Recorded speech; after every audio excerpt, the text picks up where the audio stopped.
लूटकूट डकैती का जब कांड सामने आता है तो मुझे लगता है हर राजधानी में रहने वाले व्यक्ति की रूह कांपती होगी। क्या ऐसा भी हो सकता है कि ऐसी जगह जिसे कि हम नाकेबंदी के तौर पर भी बहुत सुरक्षित मानते हैं, उन इलाकों में जहां लोग ये सोच करके बड़े आसानी से मकान खरीदते हैं, यहाँ हम सुरक्षित रहेंगे, वहां से लगती है। तो ये सारी चीजें जो राजस्थान की जनता के सामने, अब हमारा दायित्व है उनको उठाना, आपसे आपकी जवाबदेही को सुनिश्चित करना।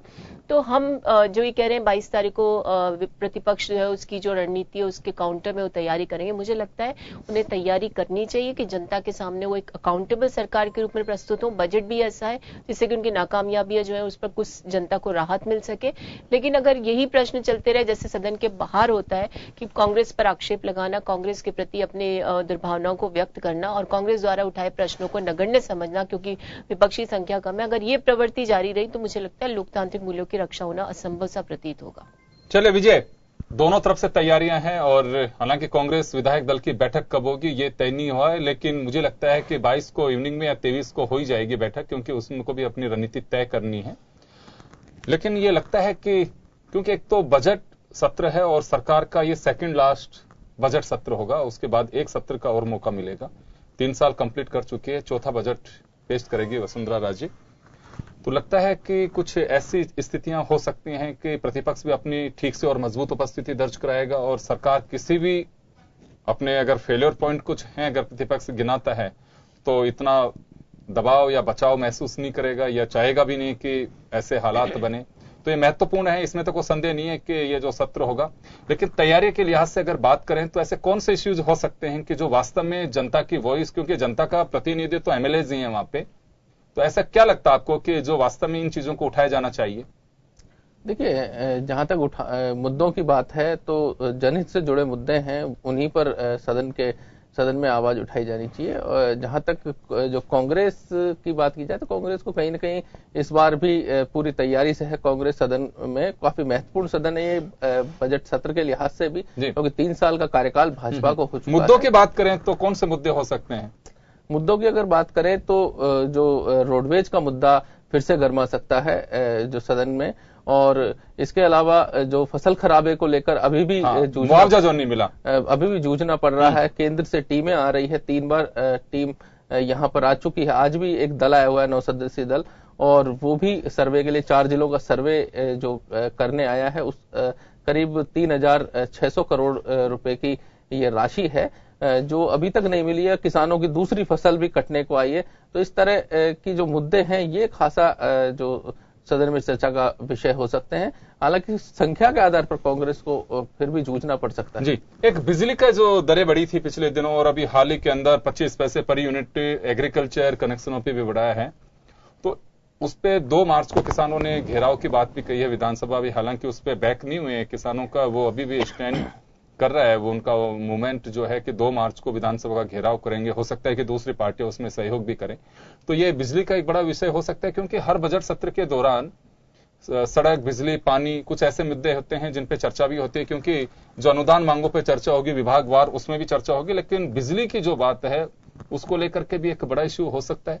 देखिए, बड़ा विषय बिजली है। प्रदेश का के लिए एक बहुत बड़ा संकट है बिजली की जो समस्या है, जो क्योंकि सरकार चीख चीख कर कहती रही है कि पिछली सरकार है जो 80,000 करोड़ का घाटा दे गई, लेकिन उसके बावजूद भी अगर देखा जाए तो घाटा निरंतर जारी है। सरकार को यूनिट्स हैं जो उनको बेचने की स्थिति आ गई है। करीब 8 यूनिट्स है, उनका जो डिसमैनेजमेंट है उसका फैसला कैबिनेट की बैठक में ले चुके गए हैं। और खास बात यह है कि जो सरकार को फिर भी बैकफुट पे आना पड़ा है, क्योंकि आम जनता से जुड़ा हुआ मुद्दा है। और जिस तरह दूसरे प्रदेशों में हो रहा है कि बिजली की दरों को आधी की जा रही है, कम की जा रही है, उसको देखते हुए जनता में कहीं ना कहीं आक्रोश उभर सकता है कि इतना बड़ा मैंडेट देकर सत्ता आसीन करने के बाद में भी भाजपा जो अपने वादे हैं उन पर उनके अगेंस्ट जा रही है और बिजली की दरें बढ़ा रही है। हालांकि पहले भी बैकफुट पर आई थी सरकार, और जो कृषि कनेक्शनों पर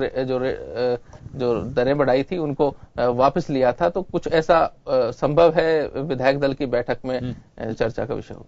चलिए, मुझे लगता है कि विधायक दल की बैठक में एक मुद्दा आ सकता है। मदन जी, जब सामने विधानसभा सत्र है और आनन फानन में बिजली दरों में बढ़ोतरी की गई है, किसान उसी के साथ ही ये कहें कि एक आंदोलन की राह भी वो पकड़ते जा रहे हैं। उनको 2 मार्च को विधानसभा के घेराव का ऐलान भी कर दिया है। प्रतिपक्ष ताल ठोक रहा है कि बिजली की बढ़ी हुई दरें जब तक सरकार वापस नहीं लेगी, हम बिल्कुल सरकार सदन के अंदर चर्चा के लिए डिमांड करेंगे और सरकार को जवाब देना होगा। तो बिजली एक ऐसी समस्या है, वैसे तो कोई भी सरकार हो उसके लिए एक समस्या रहती ही है। अभी विजय ने बताया कि एक तरफ तो सरकार दावा कर रही है कि सस्ती बिजली हमें मिल रही है, दूसरी तरफ अपने जो प्रोडक्शन हाउस है उन्हें बेचा जा रहा है, तो जो खरीदने वाला है वो कैसे उसमें सस्ता प्रोडक्शन कर देगा? देखिए, पहले तो मुझे कांग्रेस की वरिष्ठ नेता का जवाब देना है जी। वो ताल ठोक रही है कि हमारा नेता निरपराध साबित हुआ। अरे ये क्यों नहीं मानते हो कि आपकी पुलिस ने उसको कैसे बंद कर दिया, क्या इन्वेस्टिगेशन किया? उस वक्त तो डिमांड आप लोग भी उठा रहे हैं। देखिए, पुलिस ने बंद किया, सीबीआई जांच हुई थी। आप पहले मेरी बात लेकिन आप सुनिए, सीबीआई जांच हुई थी, पुलिस ने नहीं किया। आप इस बात पर जब देखिए, आप ताल मत ठोकिए। आपने जांच गलत की, आपने इस व्यक्ति को 4 साल तक अंदर देखिए, ये तो आप तो ऐसा पक्ष ले रहे हो, आप लोग खुद पीछे पड़े हुए थे उस समय। सीबीआई जांच हुई है, लोकल पुलिस का मामला ही नहीं था ये। पुलिस ने खुद बाबूलाल नागर ने आगे बढ़कर कहा कि मैं सीबीआई से जांच करवाने के लिए तैयार हूं। बात मैं बताना चाहूंगा, आप इस पुलिस की पीठ क्यों नहीं थपथपाते कि जिसमें एक महिला ने आरोप लगाया कि मेरे साथ इस प्रकार से गलत किया गया और वही अपराधी साबित हुई। ये कैसा इन्वेस्टिगेशन था? हम क्या पुलिस की पीठ थपथपाएं जब मासूम बच्चों के साथ बलात्कार होता हो, जब मासूम बच्चे मारी जाती हो, अपराध के आंकड़े 5वें से 30वें नंबर पे आ गए। हम थोड़ी कह रहे हैं, भाई साहब, मैं भी कह रही हूँ कि आप जैसे संजीदा व्यक्ति से मैं भी उम्मीद नहीं करती कि राजनाथ सिंह जी आंकड़े जारी करें और हम पर दोषारोपण करो। आप राजनाथ सिंह जी से बहस करो, उन्होंने आंकड़े जारी किए। एक बार अर्चना जी नहीं, लेकिन आप गलत बात बोलोगे तो मुझे बोलना पड़ेगा। आपके पास में आऊंगा जी, बताइए। अवसर आए, आप जरूर बोलना। मदन जी, सीबीआई देखिए जांच कराई थी, जो मामला था अशोक गहलोत के वक्त ही सीबीआई को ट्रांसफर कर दिया गया था, बावरी केस भी और बाबूलाल नागर केस को भी। मैं एक बात आपसे बताऊं, चालान पेश किया कांग्रेस सरकार के उस समय में और उसके ऊपर आप पीठ थपथपा रहे हैं, ये गलत बात है।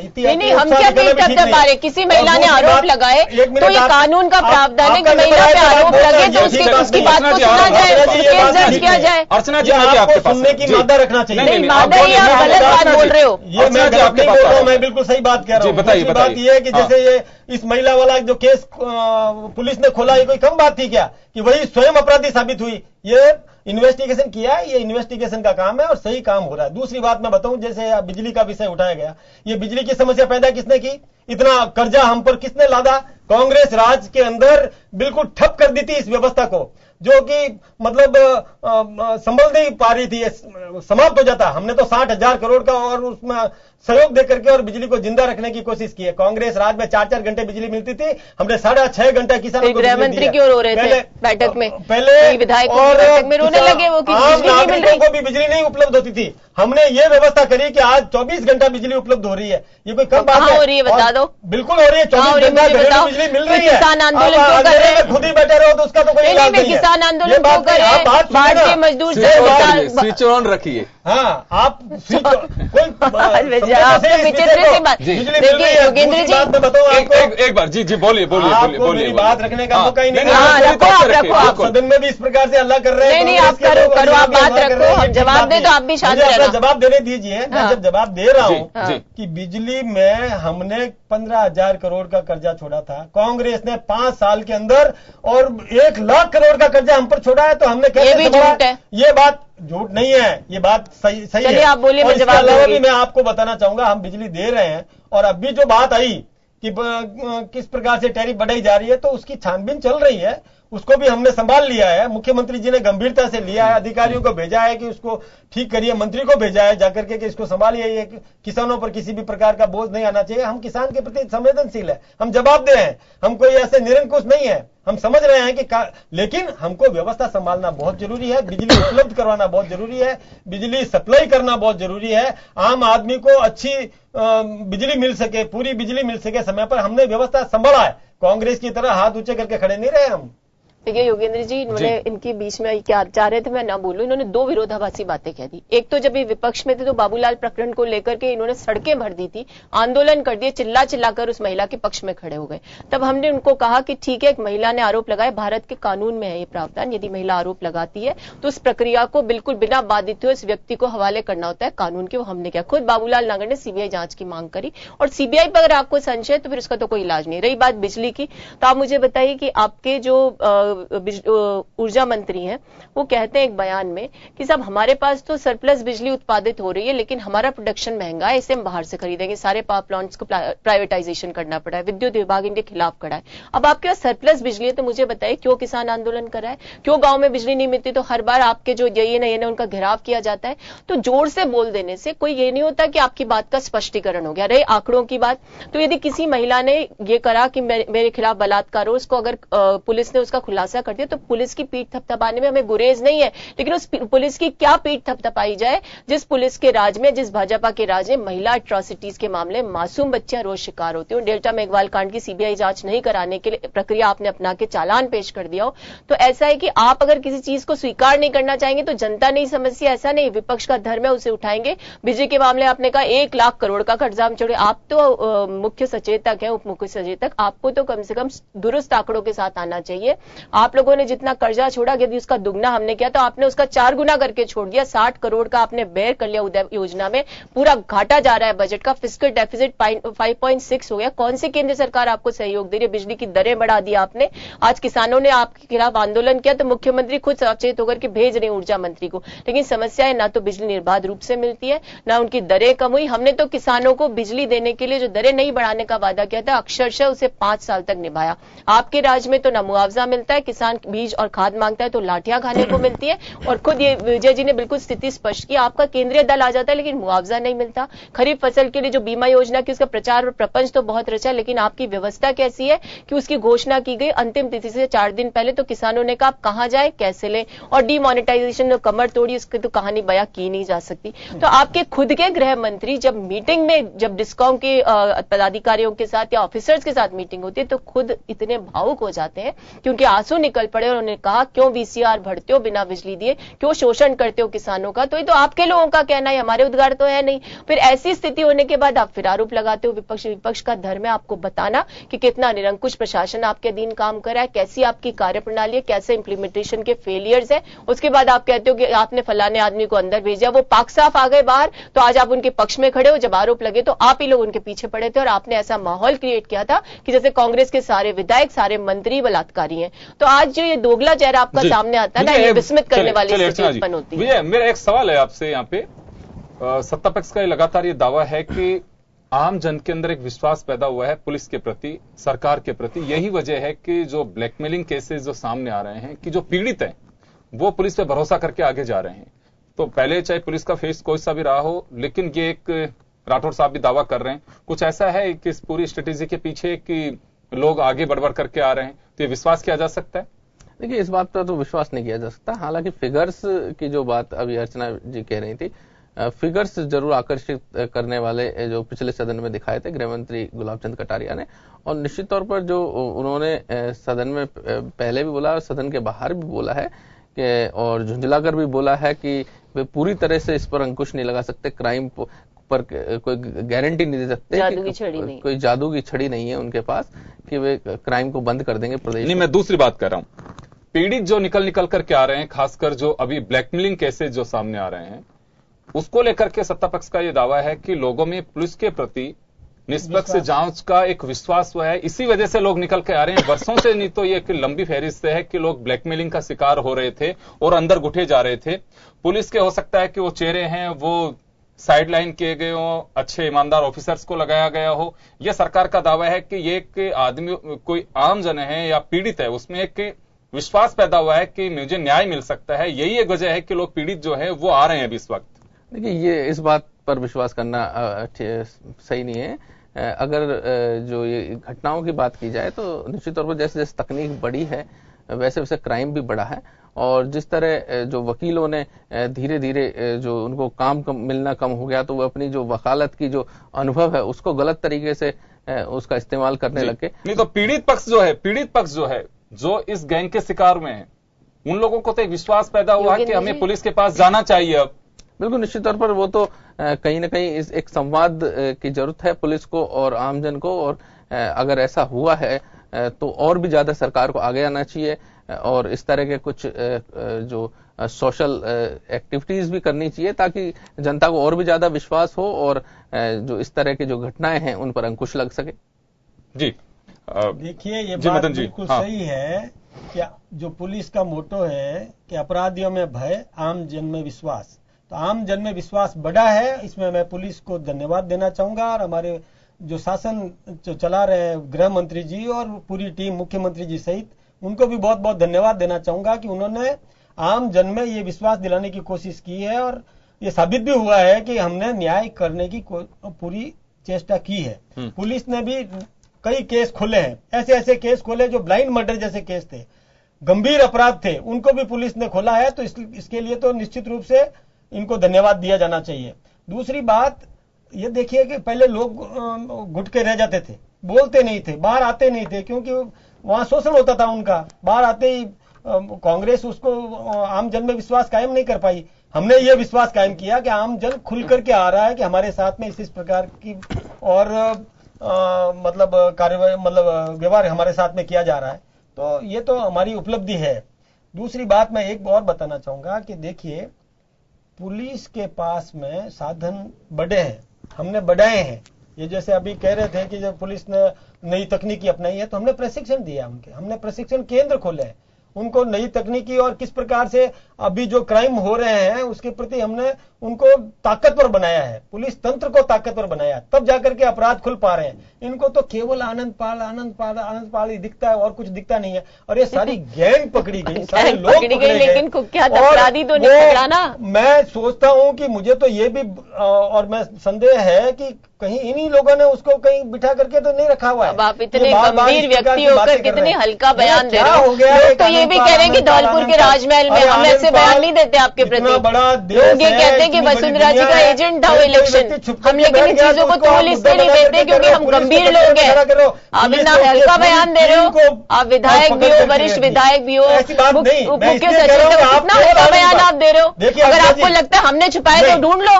मैं ये कह रहा हूँ कितनी गलत बयानबाजी कर रहे हो आप। मिला है केवल एक मुद्दा नहीं है, पूरा राजस्थान त्रस्त है, आप लोग मसलों बस बयान दे देकर नहीं खोला। आप मुझे बताइए योगेंद्र कौन से अपराध मैं आज हमने सारे अपराध खोले। ये इतने गंभीर व्यक्ति हैं लेकिन दो मापदंडों के साथ आज प्रस्तुत हो रहे हैं। कभी तो बाबूलाल नागर प्रकरण में हमको दोषारोपण करें, कहीं ब्लैकमेलिंग कांड में करें खुलासे हो रहे हैं। आपको इस ब्लैकमेलिंग कांड का भी समझना पड़ेगा। अब आप बोल रहे थे, मैंने बीच में नहीं बोला ना। ब्लैकमेलिंग कांड में भी आपको समझना पड़ेगा कि जो लोग ब्लैकमेलिंग कांड के शिकार हुए उन्हें आप शिकार, ये क्या है, मॉरल डिग्रेडेशन है। जो लोग इसमें अपने आप को शिकार बता रहे हैं उनकी भी उसमें संलिप्तता है। अडल्ट्री का केस होना चाहिए उन लोगों के ऊपर भी, लेकिन हम उनको संरक्षण देते हैं। नहीं संरक्षण दिया तो यही आपके बयान से तो ये साबित हो रहा है। तो देखिए ऐसे गलत अपराध जिन्हें मॉरल डिग्रेडेशन की श्रेणी में लिया जाता है, ये स्थितियां इसलिए आती है। 1.5 करोड़ आप ब्लैकमेलिंग करवाते हो, फिर उसके आधार पर आपको पुलिस अरेस्ट कर लेती है। वहां पुलिस का फॉल्ट भी तो देखिए, फिर पुलिस ने उस समय भी तो गलत प्रक्रिया की जब उस डॉक्टर को अंदर कर दिया। फिर डॉक्टर ने अपने सबूत प्रस्तुत किए, तब जाकर के आपका ब्लैकमेलिंग कांड में पुलिस का खुलासा नहीं है। मदन जी, मैं एक बात जानना चाहता हूं, चाहे रमेश मीना कहें, चाहे अर्चना जी कहें या दूसरे लोग रहे कहें, यहां डिमांड जो एक है प्रतिपक्ष की वो ये है कि ये लोग जो इतने लंबे समय से एक ये चल रहा था रैकेट और बहुत सारी चीजें जो इसमें बीजेपी का एक वकील भी है, चलिए संगठन से उसका ताल्लुक है, उसको गिरफ्तार नहीं कर रही पुलिस। क्या वास्तव में पुलिस को इस डेप्थ में जाने की कोशिश करनी चाहिए कि सबसे बड़ी बात तो कि ये मास्टरमाइंड कैसे बने, कहीं दूसरे राज्यों का कोई संरक्षण, और इसमें पुलिस की संलिप्तता भी है, इसमें बहुत सारे एसएचओज भी हैं, पुलिस ऑफिसर्स भी संलिप्त हैं की, चाहे पत्रकार हो, चाहे पुलिस ऑफिसर हो, चाहे राजनेता हो या ब्यूरोक्रेट्स हो, इन लोगों की डिमांड है कि एक बार इसकी खुल करके चर्चा होनी चाहिए और सरकार को जांच करानी चाहिए। और इसमें एसएचओज भी 7-8 कटिबद्ध है, किसी को छोड़ेगी नहीं, निश्चित रूप से जांच होगी, अपराधी जो भी होगा उसको जेलों की सीगचों में बंद होना पड़ेगा, इसमें कोई बचा ही नहीं सकता। हमारी सरकार पारदर्शिता से काम कर रही है और सही तरीके से काम कर रही है, और इसमें कोई भी होगा, किसी भी स्तर का व्यक्ति होगा, ये किसी का नाम ले रहे हैं, कोई पुलिस अधिकारी नहीं, हम नहीं ले रहे, अखबारों में आ रहे हैं। ऐसे कहने से हम लोग हम आरोपी नहीं बना रहे, नाम है वो आपके सरकारी वकील जो आपके संगठन से संबंध देते हैं, उसका पुत्र और खुद वकील भी है, और साथ में बहुत सारे जिन पुलिस स्टाफ में थपथपा रहे हो पुलिस ऑफिसर्स भी हैं, बहुत सारे ऐसे चोर। आज खास खबर को हम यहीं पे विराम देंगे। तो राजस्थान विधानसभा में तैयारियां पूरी हैं, सरकार अभिभाषण को अंतिम रूप देने में जुटी हुई है, विधायक दल की बैठक कॉल कर ली गई है, 23 तारीख को बजट सत्र का आगाज होगा। लेकिन प्रतिपक्ष के पीछे नहीं है, प्रतिपक्ष ने भी इतनी तैयारी कर ली है। लेकिन ये बात है कि पिछले दिनों जो केसेस सामने आए हैं, खासकर राजधानी में ब्लैकमेलिंग के, उनको लेकर के चर्चा होगी। जैसे मदन राठौड़ जी साफ कह रहे हैं कि कोई भी हो, अगर पुलिस के लेवल पे कहीं पे अगर नेग्लिजेंसी रही है, किसी की मिलीभगत, तो हम जरूर उसको उजागर करेंगे, हम वचनबद्ध हैं। लेकिन मेरा ये मानना है कि आप सभी लोग जिम्मेदार बैठे हुए हैं, मदन जी आप भी बैठे हैं, कोटा के कोचिंग सेंटर से जुड़े जो सुसाइड केसेस हो रहे हैं, मुझे लगता है कि उन पे गंभीरता से मानवता के नाते जरूर चर्चा करनी चाहिए। जन टीवी की अपनी एक मुहिम है कि वहां क्या हम सॉल्यूशन निकाल सकते हैं, क्योंकि एक समाज के अंग हैं, वो नौजवान बच्चे हैं जो एक एक करके और मौत का शिकार हो रहे हैं, सुसाइड कर रहे हैं। मुझे लगता है कि समाज के लिए बहुत गंभीर विषय है, इस पे जरूर विधानसभा में चर्चा कराई जानी चाहिए। आप लोग कोई न कोई सॉल्यूशन निकाले, क्या हो सकता है, क्यों प्रेशर हो रहा है इतना, ये जो चीजें, इस पे कोई ना कोई तो ऐसी चीज हो ताकि उन बच्चों को मोटिवेट किया जा सके, और इस तरह के जो एक मन में कोई भावना जो घर करती जाती है वो उसको बाहर निकाला जा सके। चलिए, बहुत बहुत शुक्रिया आप सभी का, और खास खबर में से इतना ही, दीजिए इजाजत, नमस्कार।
खबर जो कभी बताती है सच तो कभी कराती है एहसास।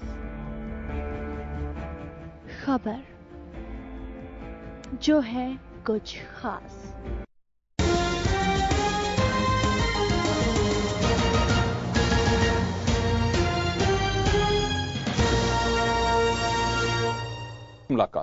एक मुलाकात में हमारे साथ हैं सेना के डिप्टी चीफ रहे जेपी नेहरा साहब। नेहरा साहब, आपका जन टीवी में बहुत बहुत स्वागत है।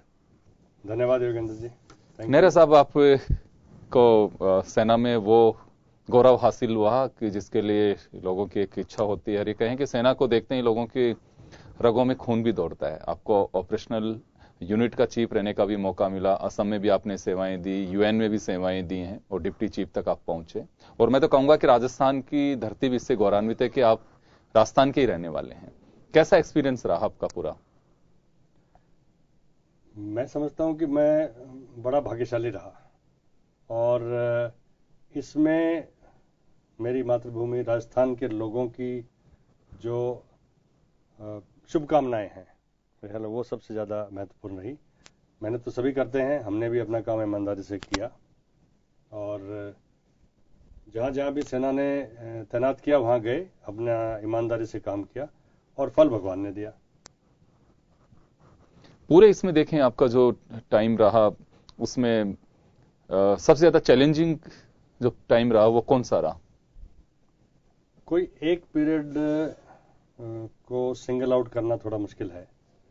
सबसे ज़्यादा चैलेंजिंग जो मेरे लिए था यूनिट की कमांड। जब मैं कर्नल था तो मेरी यूनिट लाल किले में तैनात थी और मैं जैसे ही आया हम लोग चल दिए नॉर्थ ईस्ट में, नागालैंड में, जहाँ पर माहौल काफ़ी ख़राब था और यूनिट क्योंकि लाल किले से गई थी, सेरेमोनियल फंक्शंस कर रही थी, दोबारा उनको ऑपरेशन लाने के लिए मुझे काफ़ी मेहनत करनी पड़ी और इसमें शायद भगवान का साथ था कि हम उसमें बहुत सफल रहे। जे&के में भी आपको ऑपरेशनल जो कोर है उसके आप हेड रहे हैं, जो एक मैं कहूंगा कि एक बड़ा एक चैलेंज होता है वो भी, और जिस तरह के एलओसी पे हालात जो चल रहे हैं लंबे समय से चल रहे हैं, तो वो जो दौर रहा आपका। जे&के में मैं 4 बार रह चुका हूँ। एक बार शुरू में बिल्कुल जब कमीशन हुआ था तो कंपनी कमांडर था। दूसरी बार मैं स्टाफ में था, डिविजनल हेडक्वार्टर में स्टाफ अफसर था, ऑपरेशनल स्टाफ अफसर जी। तीसरी बार मैंने ब्रिगेड कमांड की जम्मू क्षेत्र में और तब भी हालात काफ़ी गंभीर थे। आतंकवादी घटनाएं बहुत हो रही थी, सेना पे हमले बहुत हो रहे थे और फाइनली मैं कोर कमांडर था जो सेना की सबसे बड़ी ऑपरेशनल कोर है, व्हाइट नाइट कोर। तो उसमें मैं करीब 1 साल रहा। तो जब भी रहे लाइन ऑफ कंट्रोल पे हालात आपको मालूम है, लेकिन हमारे सैनिकों का कोई मुकाबला नहीं। उनके बराबर बहादुर, उनके बराबर मुश्किलें सहने वाला इस दुनिया में कोई सैनिक, कोई आर्मी के लोग नहीं है। उन्होंने बड़ी मुस्तैदी से काम किया, उनको हमने क्लियर कट डायरेक्शन दिए, ऑपरेशनल फ्रीडम दिया और मैं गर्व के साथ कह सकता हूं कि मेरे 1 साल के दौरान एक भी इन्फिल्ट्रेशन की घटना सफल नहीं हुई, एक भी इन्फिल्ट्रेशन सफल नहीं हुआ, एक भी कोई दुश्मन या टेररिस्ट का एक्शन हमारे ऊपर नहीं हुआ जिसमें हमारे कोई कैजुअल्टी हुई हो। वो कई सालों बाद ऐसा माहौल पहली बार आया था। तो ये सिर्फ श्रेय मैं सैनिक को देता हूं जो दिन रात कठिनाई के बावजूद बॉर्डर पर डटा रहा और सचेत रहा। अभी पिछले कुछ टाइम से देखें, अगर साल, सवा साल, 1.5 साल की बात करें तो अटैक्स ज्यादा बढ़े हैं और खासकर आर्मी कैंप्स को निशाना बनाया गया है। एयरबेस को भी पठानकोट में बनाया गया, उसके बाद में उड़ी हमला हुआ। ये जो अटैक्स हो रहे हैं, क्या माना जाए इसे? देखिए, जब भी भारत कोई राजनीतिक या कूटनीतिक पहल करता है पाकिस्तान से रिश्ते सुधारने की, तो हमें उसका उल्टा ही नतीजा मिलता है। जी, आप पठानकोट हमले में देख लीजिए। मेरा ख्याल है क्योंकि कश्मीर में जो भी इन्फिल्ट्रेशन की आतंकवादी घटनाएं हो रही थी, शायद उनको उतनी तवज्जो नहीं मिल रही थी। तो जो पाकिस्तान में आतंकवादियों के आका हैं, उन्होंने सोचा होगा थोड़ा कश्मीर से बाहर आके कुछ करें, कुछ सेना के ऊपर हमला करें ताकि उन्हें और ज़्यादा विजिबिलिटी मिले और इस मुद्दे को थोड़ा गरमाया जाए। कश्मीर का मुद्दा हो चाहे कोई और हो। तो तभी मेरा ख्याल है उन्होंने पठानकोट पर किया, लेकिन वो अपने मंसूबे में नाकाम रहे। हमें क्षति जरूर पहुंची, लेकिन जो उनका एम था वो अचीव नहीं हुआ और उसके बाद हमले उन्होंने ज़्यादा कर दिए। वो तो होना ही था।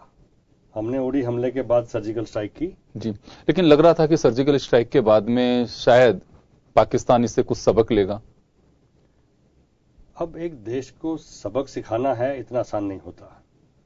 हमने सर्जिकल स्ट्राइक की, बहुत अच्छा काम किया। मैं समझता हूं कि सेना ने जवाब अच्छा दिया, लेकिन उसके बाद जहां तक मेरा ख्याल है कि जो पाकिस्तान के सेनाध्यक्ष रहील शरीफ जाने वाले थे, फिर आप किसी भी देश को ऐसे कॉर्नर, किसी को भी ऐसे कॉर्नर करेंगे तो कुछ न कुछ जवाबी कार्रवाई तो करेगा। चूहे को भी कॉर्नर में ले जाते हैं तो वो जवाबी हमला करता है। तो ये हमले तो एक्सपेक्टेड थे, और सेनाध्यक्ष जाने वाले हैं पेंशन या रिटायरमेंट, तो उनको भी जाते समय अपना कुछ न कुछ तो सिर ऊंचा करके जाने वाले हिसाब में ही जाने वाले थे।